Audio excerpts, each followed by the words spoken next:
So we are starting a new chapter, that is electromagnetic waves. Now we will discuss about electromagnetic waves. इस chapter के अंदर बेटा हम EM waves के बारे में डिस्कस करेंगे, उनकी प्रॉपर्टीज के बारे में डिस्कस करेंगे, उनकी कैरेक्टरिस्टिक्स के बारे में डिस्कस करेंगे और साथ ही बेटा उनके प्रैक्टिकल यूजेस के बारे में डिस्कस करेंगे, क्योंकि हमारी डे टू डे लाइफ के अंदर EM waves का क्या यूज होता है. One of the most important application of electromagnetic waves are in communication. सबसे इंपॉर्टेंट एप्लीकेशन की बात करें बेटा ईएम वेव्स की, तो इलेक्ट्रोमैग्नेटिक वेव्स की सबसे इंपॉर्टेंट एप्लीकेशन किसके अंदर होती है? कम्युनिकेशन के अंदर. कम्युनिकेशन के अंदर मतलब आप कैसे समझ सकते हो? To maintain a frequency. जैसे आप टीवी की बात कर लो, टीवी क्या करता है? एक फ्रीक्वेंसी को मेंटेन करके रखता है, चैनल्स को. इसी तरीके से रेडियो कम्युनिकेशन हो गया, या फिर मोबाइल फोन्स हो गए, उसके ऊपर पर्टिकुलर फ्रीक्वेंसी के अंदर वॉइस क्या करती है? ट्रांसमिट करती है.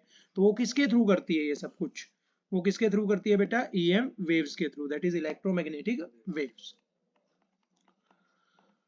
तो some of the important applications of electromagnetic waves are, कुछ इंपॉर्टेंट एप्लीकेशंस हैं किसकी? इलेक्ट्रोमैग्नेटिक वेव्स की. We are able to see everything around us because of electromagnetic waves.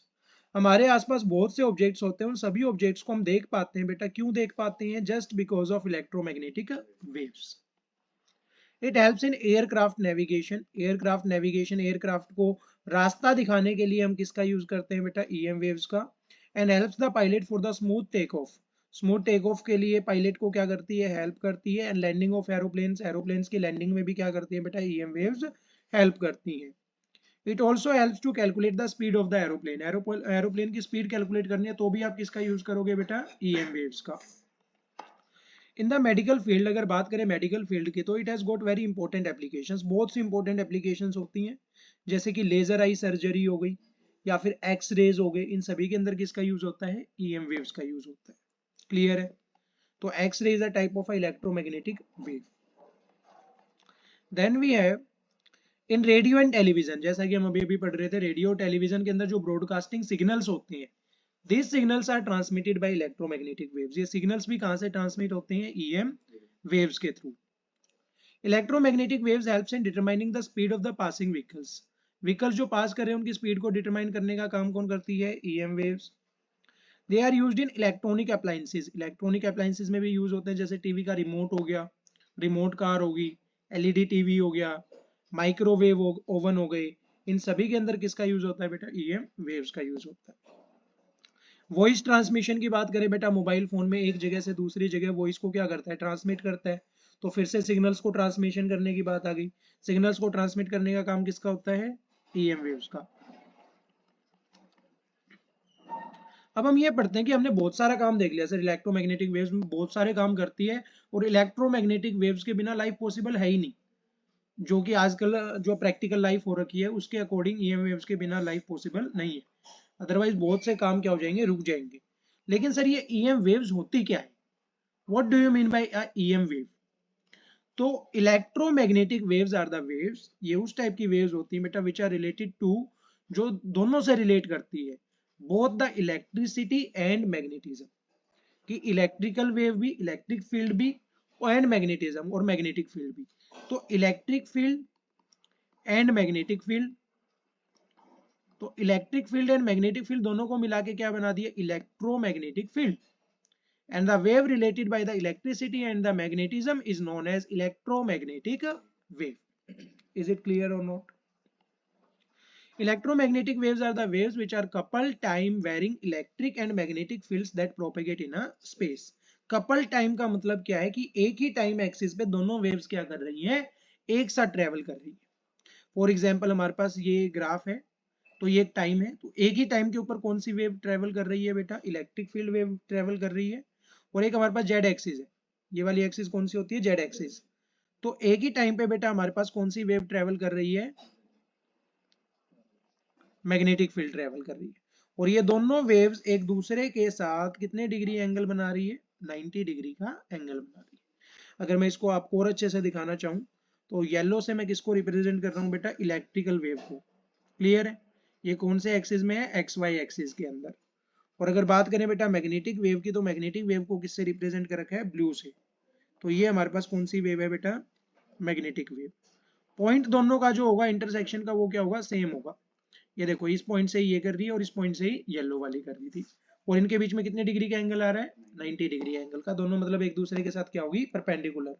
तो अब ये जो वेव आ रही है, ये देखो यहाँ पे पूरी कंबाइंड वेव हो चुकी है, इस पूरी कंबाइंड वेव को हम क्या बोलेंगे, electromagnetic wave, because it has a both the propagation of electrical and magnetic field in a single varying time। एक ही टाइम के अंदर दोनों फील्ड्स क्या कर रही हैं, वेरी कर रही हैं, एक दूसरे के परपेंडिकुलर है, और इनके कॉम्बिनेशन को हम क्या बोलते हैं, EM wave. Waves associated with electricity and magnetism, वो वेव जो किसके साथ एसोसिएट होती है बेटा, electricity and magnetism, as they are waves, क्योंकि वो भी क्या होती हैं, वेव्स होती हैं, so they will propagate in the space, वो दोनों मिलके एक साथ स्पेस में क्या करेंगी, प्रोपेगेट करेंगे, and that will known as a EM wave. अगर बात करें बेटा इसकी, when the electric and magnetic fields combine together, जब इलेक्ट्रिक और मैग्नेटिक फील्ड आपस में क्या हो जाती है, कंबाइन हो जाती है, when they are varying with time, जब टाइम के साथ क्या करती है, वेरी करती हैं, they will both will give rise to electromagnetic waves, दोनों मिलके किसको राइज अप करती हैं, ईएम वेव्स को। Electromagnetic equations emerged from the Maxwell's equation, electromagnetic wave की इक्वेशन की बात करें तो वो कौन से कहां से ड्राइव कर सकते हैं उनको, मैक्सवेल की इक्वेशन से। Maxwell found these EM waves has so many special properties। Maxwell ने पता किया कि इन EM waves की बहुत सी क्या होती हैं, स्पेशल प्रॉपर्टीज होती हैं, which can be used for many practical purposes, जिनको बहुत से प्रैक्टिकल पर्पसेज के लिए हम क्या कर सकते हैं, यूज कर सकते हैं। तो time varying electric field, time varying magnetic field, इन दोनों को मिला दिया जाए, ऐड कर दिया जाए, तो हमारे पास क्या बनती है, EM wave. Clear? So this is a graph for electromagnetic wave. Here you can easily see this is a time, कि टाइम के साथ क्या कर रही है, वेरी कर रही है। अब बात करें बेटा यहाँ पे, ये वाली जो वेव है, ये कौन सी वेव है, ये हमारे पास इलेक्ट्रिक फील्ड है, कौन सी फील्ड है, इलेक्ट्रिक फील्ड। तो रेड वाली से हम किसको रिप्रेजेंट कर रहे हैं, इलेक्ट्रिक फील्ड को रिप्रेजेंट कर रहे हैं। और जबकि बात करें बेटा जेड एक्सिस के ऊपर हमारे पास कौन सी वेव है, मैग्नेटिक वेव है, तो इस ब्लू वाली से किसको रिप्रेजेंट कर रहे हैं बेटा, मैग्नेटिक फील्ड को। इन दोनों में कितने डिग्री का एंगल है बेटा, 90 डिग्री का एंगल है, दोनों एक दूसरे के परपेंडिकुलर है। और अगर हम दोनों को मिला दें तो हमारे पास कौन सी वेव आ रही है, इलेक्ट्रोमैग्नेटिक वेव्स। तो आप देख सकते हो ये इलेक्ट्रिक फील्ड होगी, ये मैग्नेटिक फील्ड होगी, दोनों को मिला दिया तो कौन सी वेव आ रही है, इलेक्ट्रोमैग्नेटिक वेव आ रही है। क्लियर है? यहाँ पे बेटा इस पॉइंट के ऊपर हमारे पास क्या होगी, इलेक्ट्रिक फील्ड और मैग्नेटिक फील्ड दोनों एक दूसरे के साथ मिलेंगी। क्लियर है? इसी पॉइंट से पास करेगी, because this point is 0, this point is 2 pi, this point is 4 pi, this point is 6 pi, this point is 8 पाई। तो 0 से 2 पाई तक का पीरियड है, जिसके अंदर इलेक्ट्रिक फील्ड भी ट्रेवल कर रही है और मैग्नेटिक फील्ड भी ट्रेवल कर रही है। इलेक्ट्रिक फील्ड कौन से पाथ में ट्रेवल कर रही है, एक्स वाई प्लेन में, जबकि ये किस में ट्रेवल कर रही है, एक्स जेड प्लेन में। आ गया समझ में? तो this is electromagnetic wave. Then we have Maxwell's experiments. तो Maxwell proposed that the time varying electric field can generate magnetic field, कि टाइम वेरिंग इलेक्ट्रिक फील्ड जो है वो क्या जनरेट कर सकती है, मैग्नेटिक फील्ड जनरेट कर सकती है। तो time varying magnetic field generates electric field, और टाइम वेरिंग मैग्नेटिक फील्ड किसको जनरेट करेगी, फिर इलेक्ट्रिक फील्ड को। That is Faraday's Lenz law. Lenz law के अंदर पढ़ा था हमने कि फोर्स के कारण, फील्ड के कारण हमारे पास कौन सी फील्ड क्रिएट हो गई थी, electric field.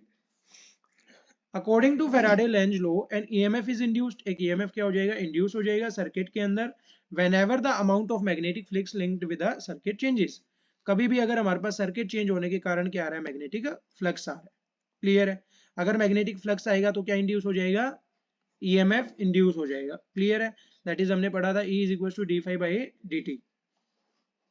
As a result electric current gets generate, और इसके कारण हमारे पास बेटा फ्लक्स आ गया, सॉरी ईएमएफ आ गया, इलेक्ट्रोमोटिव फोर्स, फोर्स के कारण हमारे पास क्या जनरेट होगा बेटा, इलेक्ट्रिक करंट जनरेट हो जाएगा, किसके अंदर, सर्किट के अंदर। और अगर करंट जनरेट हुआ है तो कौन सी फील्ड होगी, इलेक्ट्रिक फील्ड। तो हमारे पास पहले क्या था, एक मैग्नेटिक सर्किट था जिसके अंदर कौन सी फील्ड जनरेट हो गई, electric field, due to a Lenz law associated with it.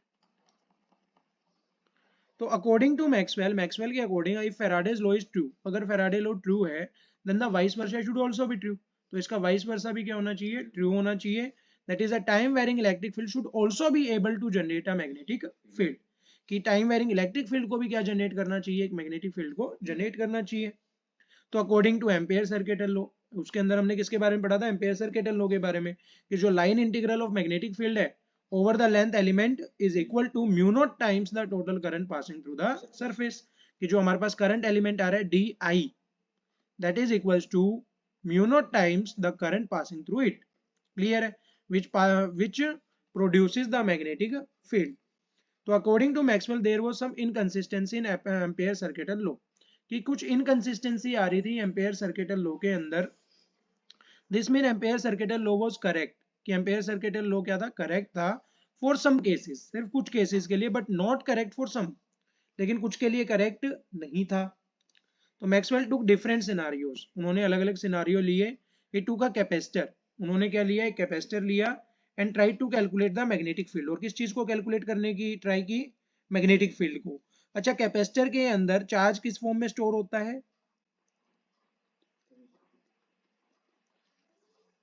यहाँ पे कौन सा चार्ज होता है, प्लस, यहाँ पे minus. High potential to lower potential किस फॉर्म में स्टोर होता है बेटा, in the form of electric field. Clear है? मैक्सवेल साहब क्या कर रहे हैं, एक कैपेसिटर लिया और किस चीज को कैलकुलेट करने की कोशिश कर रहे हैं, मैग्नेटिक फील्ड. आया समझ में? At a specific point in a piece of a capacitor, कि होता किसमें सर, इलेक्ट्रिक फील्ड में होता है, पर ये क्या कैलकुलेट कर रहे हैं, मैग्नेटिक फील्ड. ये देख रहे हैं कि इलेक्ट्रिक फील्ड जो है वो मैग्नेटिक फील्ड को क्रिएट कर पा रही है या नहीं कर पा रही. सो पॉइंट पी है शोन इन द फिगर, हमारे पास एक फिगर है इसमें आगे आएगी. तो उसमें जो पॉइंट पी है बेटा, where he determine the value of B, वहां पे उन्होंने किस चीज की डिटरमाइन करी, वैल्यू बी की. बी क्या है यहाँ पे, magnetic field. Assuming some current is flowing through the circuit, कुछ करंट को पहले से ही एज्यूम कर लिया कि कुछ करंट क्या कर रहा है, सर्किट के अंदर फ्लो कर रहा है. ही कंसीडर 3 डिफरेंट एम्पीरियल लूप्स, उन्होंने अलग अलग 3 डिफरेंट एम्पीरियल लूप बनाए. एम्पेयर सर्किटल लॉ वो should be same for all the 3 setups. अच्छा, तीनों क्या है, एम्पेरियन लूप है, तो तीनों के ऊपर कौन सा लॉ लग सकता है, एम्पेयर सर्किटल लॉ वैलिड है. सो ये हमारे पास था बेटा case 1. Consider a surface of radius R, हमने एक रेडियस आर के सरफेस को क्या किया है, कंसीडर किया है. And di is the circumference of the surface, और एक एलिमेंट ले रखा है बेटा, वो क्या है, इसकी सर्कमफेरेंस है. Then from Ampere circuital law, Ampere circuital law क्या कहता है हमें, कि b dot di is equal to b dot dl is equal to mu naught into i, कि जो एरिया एलिमेंट है हमारे पास या फिर लेंथ एलिमेंट है, उसको अगर हम b से मल्टीप्लाई करेंगे एंड इंटीग्रेट करेंगे over Amperian loop, that will gives a mu naught into i, mu naught times of current. या फिर b dl है, तो dl को कंप्लीट मिलाता जाऊंगा तो मेरे पास क्या बन जाएगा, एक सर्कुलर लूप बन जाएगा. और सर्कुलर लूप की लेंथ कितनी होती है, 2 पाई आर होती है, तो 2 पाई आर आ जाएगी. लेंथ टोटल कितनी आ गई बेटा, 2 पाई आर आ गई. तो यहाँ पे क्या आ गया, 2 pi R into mu naught I. Then we have B is equal to mu naught I upon में 2 पाई आर. तो ये किसके केस में आई है बेटा, मैग्नेटिक फील्ड, किसके केस में आई है, a surface of radius r and dl is the circumference of the surface, then from ampere circuital law. पहला केस लिया है हमने जिसके अंदर ये क्या है बेटा, along the axis है. क्लियर है? तो आप यहाँ पे देख सकते हो point P where to determine the value of magnetic field, ये वाला पॉइंट लिया हमने. क्लियर है? ये रहा, जहाँ पे सर्कमफेरेंस कितनी है, 2 पाई आर है, रेडियस कितनी है, r है, सरफेस एज एम्पेरियन लूप, इस सरफेस को क्या लिया है, एज एम्पेरियन लूप लिया है. करंट कितना ट्रेवल कर रहा है बेटा, I ट्रेवल कर रहा है. ये जो आपके पास प्लेट दिख रही है, ये प्लेट कौन सी है, कैपेसिटर की प्लेट है, जिसमें एक साइड कौन सा चार्ज है, पॉजिटिव चार्ज है, और एक साइड कौन सा है, नेगेटिव चार्ज है. This is your capacitor. तो इस पॉइंट के ऊपर हम क्या निकालना चाह रहे हैं, मैग्नेटिक फील्ड निकालना चाह रहे हैं. तो इस पॉइंट पे मैग्नेटिक फील्ड निकालने के लिए इस पॉइंट के अराउंड क्या बना देंगे, एक एम्पीरियन लूप बना देंगे, और उसके ऊपर क्या कर लेंगे, मैग्नेटिक फील्ड को कैलकुलेट कर लेंगे. क्लियर है बेटा? Then we have case 2. Case 2 के अंदर हम कहाँ पे कैलकुलेट करना चाह रहे हैं बेटा, मैग्नेटिक फील्ड को. यहाँ पे जो हमारे पास पॉजिटिव प्लेट है, इसमें हमने क्या लिया है, एक दूसरा एम्पेरियन लूप लिया है. This is our Amperian loop जो पॉजिटिव चार्ज वाला है. पहले हम एम्पेरियन लूप बाहर ले रहे थे, अब हम एम्पेरियन लूप के अंदर किसको ले लिया है, एक प्लेट को ले लिया, कैपेसिटर की एक प्लेट को. क्लियर है? सो this is our Amperian loop. Loop is inside the capacitor. Loop क्या है, कैपेसिटर के अंदर है, पहले बाहर था. तो कैपेसिटर के अंदर तो करंट ट्रेवल कर ही नहीं सकता, तो करंट की वैल्यू कितनी हो जाएगी, इसके अंदर 0 हो जाएगी. No current inside the capacitor. Current I flow कहाँ पे करेगा, कैपेसिटर के बाहर फ्लो करेगा. तो हमें जो है इस प्लेट के अंदर वाले पे क्या करनी है, मैग्नेटिक फील्ड कैलकुलेट करनी है. अच्छा, करंट है ही नहीं तो मैग्नेटिक फील्ड होगी क्या, मैग्नेटिक फील्ड नहीं होगी, तो मैग्नेटिक फील्ड भी कितनी हो जाएगी, 0 हो जाएगी. कैसे हो जाएगी सर, देखते हैं. तो considering a surface like a box and its lid is open and applying the Ampere circuital law. तो B dot D L is equal to mu naught I. As there is no current, अच्छा यहाँ पे current तो है नहीं, तो B dot D L किसके equal आ जाएगी, जीरो के इक्वल आ जाएगी। तो बी किसके इक्वल आ जाएगी, जीरो के इक्वल आ जाएगी। तो मैग्नेटिक फील्ड भी क्या होगी बेटा, जीरो। आ गया समझ में? हाँ, ये एम से किसको रिप्रेजेंट कर रखा है, मैग्नेटिक फील्ड को। Then we have case number 3, considering the surface between two plates. दो प्लेट्स के बीच में हमारे पास क्या आ गया है, एम्पेरियन लूप आ गया। क्या यहाँ पे करंट है, यहाँ पे भी करंट क्या है, जीरो। तो मैग्नेटिक फील्ड भी क्या होगी, जीरो होगी sir. At the same point but the different with imperial surfaces the value of magnetic field is not same, they are different for the same point। वो अलग अलग पॉइंट्स के लिए क्या आ रही है बेटा, अलग अलग आ रही है। Maxwell suggested that there are some gaps in the ampere circuital law, कि कुछ गैप्स हैं किसके अंदर, एम्पेयर सर्किटल लॉ के अंदर। He corrected the ampere circuital law, उन्होंने एम्पेयर सर्किटल लॉ को सही किया। And he made ampere circuital law consistent in all the scenarios, ताकि वो सभी सिनारियो के अंदर क्या रह सके, कंसिस्टेंट रह सके। क्लियर है? Then we have case number 3 है, आप देख सकते हो बेटा यहाँ पे एम्पेयर लूप कहाँ ले रखा है हमने, बिल्कुल बीच में ले रखा है। यहाँ पे करंट तो है नहीं, करंट की वैल्यू कितनी है, जीरो। तो मैग्नेटिक फील्ड की वैल्यू भी कितनी आ रही है, जीरो आ रही है। क्लियर है? Then Maxwell's correction to Ampere circuital law. तो फॉर एम्पेयर सर्किटल लॉ भी to be correct, Maxwell assume, उन्होंने एज्यूम किया that there has to be some current, कि यहाँ पे कुछ ना कुछ क्या होना चाहिए, करंट होना चाहिए existing between the plates of the capacitor, capacitor की प्लेट्स के बीच में। अगर करंट आ गया तो क्या आ जाएगी, मैग्नेटिक फील्ड आ जाएगी।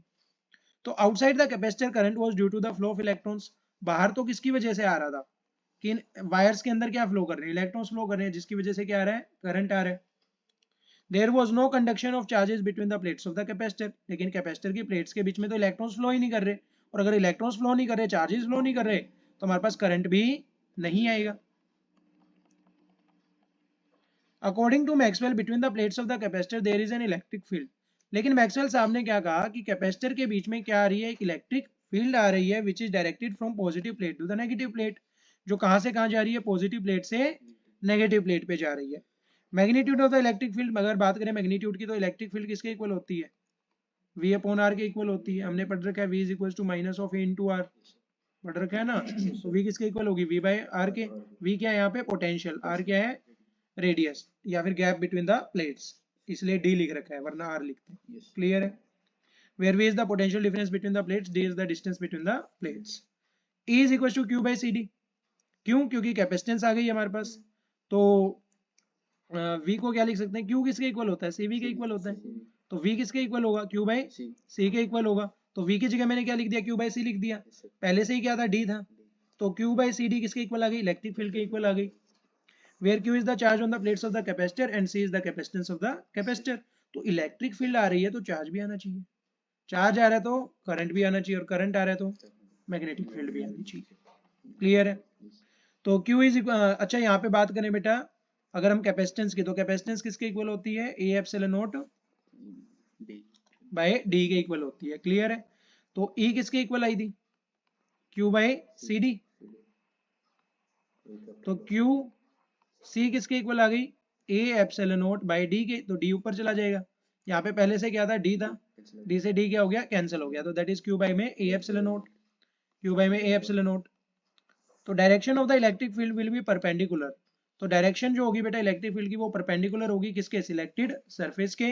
That is if considering plate of the capacitor as a surface, कि अगर हम प्लेट को कंसीडर कर रहे हैं किसी भी कैपेसिटर की, तो उसको किस तरीके से लेंगे, एज अ सरफेस कंसीडर करेंगे। तो as E is equal to zero outside the plates, plates के बाहर इलेक्ट्रिक फील्ड क्या होती है, zero. And E is equal to Q by A epsilon naught between the plates, और बिटवीन प्लेट्स के बीच में कितनी होती है, Q by A epsilon naught होती है, हमने अभी अभी निकाला है। तो there may be some electric field between the plates because of which some current is present, तो कुछ इलेक्ट्रिक फील्ड है तो कुछ करंट भी क्या होगा बेटा, प्रेजेंट होगा, किसके बीच में, between the plates of the capacitor. Electric flux through the surface, अगर इलेक्ट्रिक फ्लक्स की बात करें तो इलेक्ट्रिक फ्लक्स क्या होता है, what do you mean by electric flux, flux कैसे निकालते हैं, हाँ, number of electric field lines passing through a surface. तो ये E क्यों लिख रखा है यहाँ पे, flux is equal to E into A, E हमारे पास कितनी आ रही है, Q बाय में A एप्सिलॉन नॉट, और एरिया है साथ में, तो एरिया से एरिया क्या हो जाएगा, कैंसिल हो जाएगा। तो फ्लक्स कितना आएगा, फ्लक्स कितना आएगा बेटा, Q बचा है और साथ में क्या बचा हुआ है, एप्सिलॉन नॉट बचा हुआ है। तो Q by epsilon not is the flux. तो ये हमने पढ़ा हुआ है, 1 by epsilon naught times of the total charge enclosed by an surface is known as magnetic or electric flux। कि जो चार्ज enclosed है किसके वजह से, गॉसियन सरफेस या फिर क्लोज सरफेस की वजह से, उसका 1 by epsilon naught टाइम्स क्या होगा, उसका फ्लक्स होगा। क्लियर है। तो ये यहाँ से आ रखा है बेटा, ये हमारे पास वापस से प्रूफ हो गया। तो हमने पढ़ा कि अगर कुछ ना कुछ इलेक्ट्रिक फील्ड आ रही है तो कुछ ना कुछ करंट भी आएगा। करंट आ रहा है सर, हमारे पास इलेक्ट्रिक फ्लक्स भी आएगा। इलेक्ट्रिक फ्लक्स क्या होता है, ई डॉट ए। ई हमने पता कर लिया, Q by A epsilon not थी, तो फ्लक्स कितना आ गया, Q by epsilon naught. Clear है। तो assuming Q is charge on a capacitor, कि क्यू क्या है बेटा, चार्ज है किसके ऊपर, कैपेसिटर के ऊपर, दैट इज चार्जिंग और डिस्चार्जिंग ऑफ द कैपेसिटर, जो चार्जिंग और डिस्चार्जिंग की वजह से आ रहा है। चेंजेस विद टाइम, टाइम के साथ क्या होगा, चेंज होगा। और अगर टाइम के साथ चेंज हो रहा है, current will be get generated, current क्या हो जाएगा, जनरेट हो जाएगा। क्योंकि करंट किसकी वजह से जनरेट होता था, due to changing of magnetic flux minus of D phi by D T. आ रहा है आप, therefore current is equal to I D. Current कितना आ रहा है बेटा, आई डी आ रहा है, that is equal to D Q by में डी टी। क्लियर है। dq by dt charge passing through in per unit time is known as current. तो इसे di भी लिख सकते हैं कि स्मॉल करंट आ रहा है। क्लियर है, आया समझ में। तो ये हमारे पास क्या है बेटा, डिस्प्लेसमेंट करंट है। It can also rewrite as I subscript D, that is displacement current, या फिर स्मॉल अमाउंट ऑफ करंट के लिए क्या लिखेंगे, डी आई।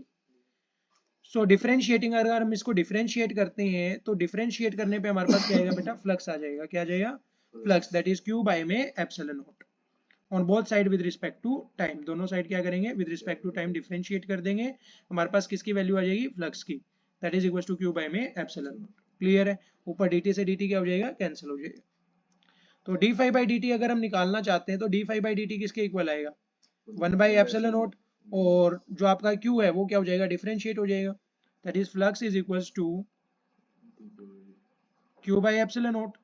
अगर इसको डिफरेंशिएट करते हैं तो D phi by D T, ये तो कांस्टेंट है सर, 1 बाई एप्सिलॉन नॉट क्या आ गया, बाहर आ गया। और ये क्या बन जाएगा, डी क्यू बाई में डी टी।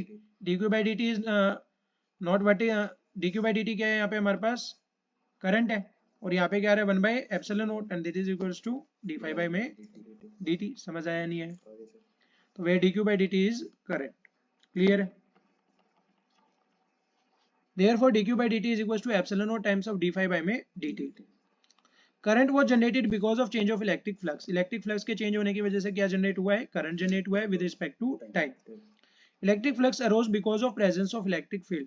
इलेक्ट्रिक फ्लक्स किसकी वजह से आया, फिर इलेक्ट्रिक फ्लक्स की वजह से तो क्या आया, करंट आया, लेकिन इलेक्ट्रिक फ्लक्स किसकी वजह से आया, तो इलेक्ट्रिक फ्लक्स किसकी वजह से आया, इलेक्ट्रिक फील्ड की वजह से। क्योंकि इलेक्ट्रिक फील्ड कितनी आ रही थी, कितनी आ रही थी इलेक्ट्रिक फील्ड, क्यू बाई में ए एप्सिलॉन नॉट। क्लियर है। इसको हमने किससे मल्टीप्लाई किया था, एरिया से। एरिया से क्यों मल्टीप्लाई किया था, क्योंकि फ्लक्स का फॉर्मूला क्या होता है, ई इंटू एरिया। एरिया से एरिया कैंसिल हो गया था, क्या आया था, क्यू बाई में एप्सिलॉन नॉट। और क्यू बाई एप्सिलॉन नॉट आ गया, इसको क्या कर देंगे, डिफरेंशिएट। डिफरेंशिएट करने से क्या आएगा, करंट आ जाएगा। आ गया समझ में। अभी अभी करके आए थे, D Q by D T is known as current and 1 by epsilon naught. Clear है। तो I D is equal to D Q by D T, that is displacement current. Clear है। Then we have therefore change in electric field gave rise to displacement current। इसका मतलब सीधा सीधा ये है कि इलेक्ट्रिक फील्ड के चेंज होने की वजह से क्या ऑब्टेन होता है, करंट ऑब्टेन होता है। Current won't be zero, current जीरो नहीं होगा, it will be I D.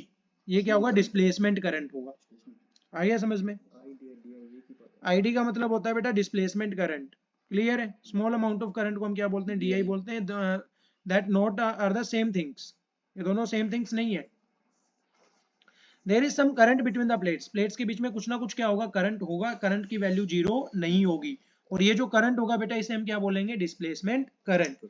जब हम कैपेसिटर के प्लेट्स को किसकी तरह कंसीडर करेंगे, as a surface. At certain points there is no displacement current. कुछ पॉइंट्स के ऊपर डिस्प्लेसमेंट करंट नहीं होगा। There is only conduction current and vice versa. सिर्फ क्या होगा, कंडक्शन करंट होगा। या फिर कुछ पॉइंट्स पे ऐसा होगा कि कंडक्शन करंट नहीं होगा, सिर्फ क्या होगा, डिस्प्लेसमेंट करंट होगा। आ गया समझ में। लेकिन करंट होगा, करंट की वैल्यू जीरो नहीं आएगी। आ गया समझ में। Maxwell corrected the Ampere circuital law. उन्होंने एम्पेयर सर्किटल लॉ को करेक्ट किया, including the displacement current, displacement current को इंक्लूड करके।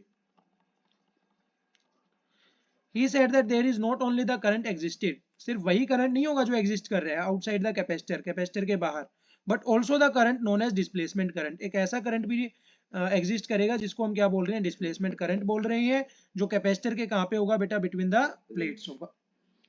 Displacement current exist due to the change in electric field, ये इलेक्ट्रिक फील्ड के अंदर चेंज आने की वजह से एग्जिस्ट कर रहा है between the plates of the capacitor. तो कंक्लूजन क्या निकला, magnetic fields are produced both by conduction, conduction से भी हो सकती है, करंट के कंडक्शन से, या फिर बाय टाइम वेरिंग फील्ड, कि फील्ड को अगर हम टाइम के रिस्पेक्ट में वेरी कर रहे हैं तो भी क्या हो सकता है, मैग्नेटिक फील्ड जनरेट हो सकती है। कि हमारे पास जो है मैग्नेटिक फील्ड एक तो किसकी वजह से आ रही है, due to movement of charge, electrons travel करेंगे तो क्या आएगा, करंट आएगा। This current is known as conduction current, conduction current की वजह से क्या ऑब्टेन हो रही है, मैग्नेटिक फील्ड। लेकिन सर एक और चीज है, मैग्नेटिक फील्ड को किससे ऑब्टेन किया जा सकता है, इलेक्ट्रिक फील्ड से भी। इलेक्ट्रिक फील्ड से कैसे ऑब्टेन करेंगे सर, तो इलेक्ट्रिक फील्ड क्या है बेटा, चेंज हो रही है किसके बीच में, कैपेसिटर की प्लेट्स के बीच में, जिसकी वजह से क्या आएगा, मैग्नेटिक फ्लक्स, मैग्नेटिक फ्लक्स की वजह से क्या आएगा, करंट आएगा। कौन सा करंट आएगा, डिस्प्लेसमेंट करंट, और डिस्प्लेसमेंट करंट की वजह से फिर से क्या जनरेट हो रही है, मैग्नेटिक फील्ड। आ गया समझ में। तो क्या तो कंडक्शन करंट की वजह से होगा या फिर डिस्प्लेसमेंट करंट की वजह से। तो magnetic field can also be generated by time varying fields. आ गया समझ में। So this is Maxwell's correction to Ampere circuital law, कि यहाँ पे हमारे पास क्या होगा बेटा, कुछ ना कुछ करंट की वैल्यू होगी, और इनके बीच में इलेक्ट्रिक फील्ड की वैल्यू कितनी आएगी, ध्यान से देखो, E is equal to Q by में ए एप्सिलॉन नॉट। बाहर इलेक्ट्रिक फील्ड कितनी है, जीरो, इधर बाहर इलेक्ट्रिक फील्ड कितनी है, जीरो, बीच में कितनी है, क्यू बाई में ए एप्सिलॉन नॉट, जिसकी वजह से इस एम्पीरियन लूप के अंदर भी क्या ऑब्टेन होगा, करंट ऑब्टेन होगा। लेकिन ये करंट डिपेंड करेगा किसके ऊपर, टाइम के ऊपर, क्योंकि ये क्या है, डिपेंडेंट है, इलेक्ट्रिक फील्ड चेंज हो रही है इसीलिए आ रहा है, अगर इलेक्ट्रिक फील्ड चेंज नहीं होगी तो ये करंट नहीं आएगा। और इलेक्ट्रिक फील्ड कब चेंज नहीं होगी, जब टाइम क्या हो जाएगा, कांस्टेंट। कांस्टेंट टाइम में तो इलेक्ट्रिक फील्ड चेंज ही नहीं होगी, कि मान लो कि टाइम कांस्टेंट है, इसी टाइम पे निकाल लो, तो इस टाइम पे तो इतनी रहेगी इलेक्ट्रिक फील्ड, निकाल लो कितनी निकाल लो, तो इलेक्ट्रिक फील्ड चेंज ही नहीं हो रही, चेंज ही नहीं हो रही, तो इलेक्ट्रिक फील्ड के चेंज होने की वजह से क्या आया था, फ्लक्स आया था, फ्लक्स भी नहीं आएगा, फ्लक्स के चेंज होने की वजह से क्या आया था, करंट आया था, करंट भी नहीं आएगा। आ गया समझ में। तो अगर टाइम चल रहा है तो हमारे पास बेटा करंट क्या होगा, ऑब्टेन होगा, अदरवाइज करंट ऑब्टेन नहीं होगा। आ गया समझ में। तो that's all for today's class. After that we will start our next lecture, lecture number 2 of EM waves. Thank you.